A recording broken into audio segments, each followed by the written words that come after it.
Karena menutup aib itu tidak gampang. Menutup aib itu tidak ringan. Kata Ibnu Rajab, kata siapa menutup aib itu gampang? Susah. Makanya balasannya itu tidak main-main. Makanya sampai ada sebuah riwayat, siapapun orang yang ingin dijaga ketika dia melewati sirat, hendaklah dia adalah orang yang senantiasa menjaga kehormatan saudaranya. Dan menjaga kehormatan saudaranya itu yang menutupi aibnya. Berat. Makanya mengetahui aib itu tidak gampang.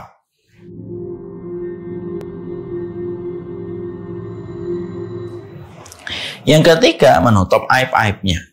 Karena memang pada dasarnya setiap orang yang beriman pasti memiliki aib.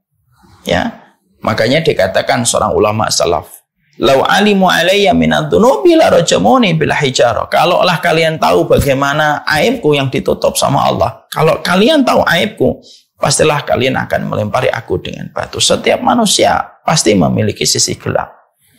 Setiap manusia pasti memiliki sisi aib.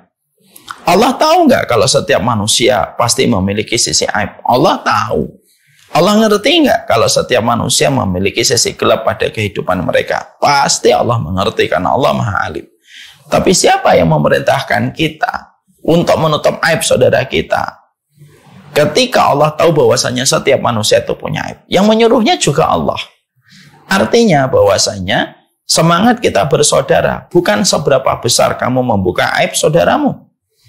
Tapi semangat kita di dalam mencintai karena Allah itu apa? Simpel, seberapa besar kamu menutup aibnya.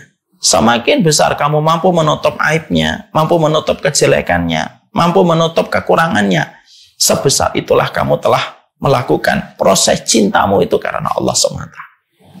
Karena menutup aib itu tidak gampang. Menutup aib itu tidak ringan. Kata Ibnu Rajab, kata siapa menutup aib itu gampang? Susah.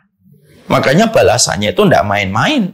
Makanya sampai ada sebuah riwayat, siapapun orang yang ingin dijaga ketika dia melewati sirat, hendaklah dia adalah orang yang senantiasa menjaga kehormatan saudaranya. Dan menjaga kehormatan saudaranya itu yang menutupi aibnya. Berat. Makanya mengetahui aib itu tidak gampang. Mengetahui kesalahan dan keburukan itu bukan perkara ringan. Beratnya luar biasa.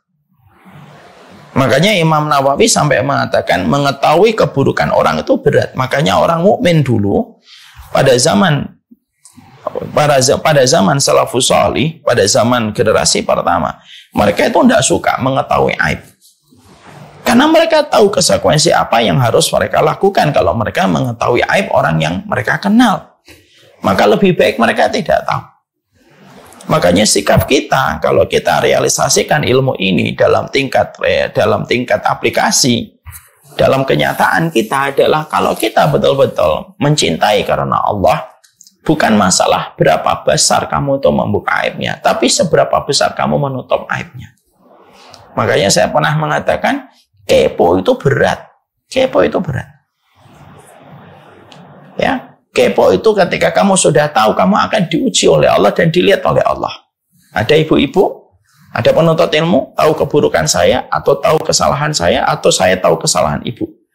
Maka semenjak saya tahu aibnya, saya tahu kesalahannya, semenjak saat itu disorot dan dijadikan kita spotlight, dilihat terus oleh Allah dan dilihat terus oleh para malaikat. Menjaga tidak aib yang dia telah ketahui.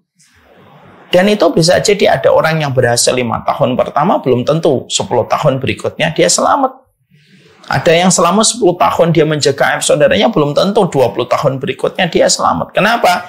Setiap dia sudah mengetahui aib, dia akan berada pada sorotan untuk dilihat terus-menerus. Apakah dia membuka aib atau tidak. Sekalinya membuka dosa, sekalinya membuka, dia terancam. Aibnya akan dibuka oleh Allah. Makanya lebih baik kita itu mengetahui yang manis-manis aja. Manis itu buruk kalau konteksnya makanan, ya. Tapi manis itu baik kalau kita mendengar dari saudara kita tuh yang baik-baik saja, sudah.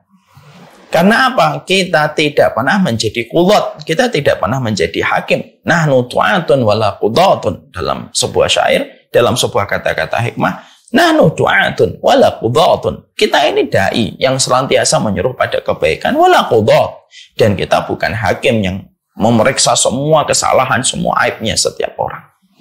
Aibnya itu antara dia dengan Allah. Ya, Kewajiban kita adalah menutup aib itu. Kecuali pada perkara-perkara penyimpangan syariat yang terang-terangan diperlihatkan. Ya. Maka itulah yang menjadikan kita memahami. Itu poin yang ketiga.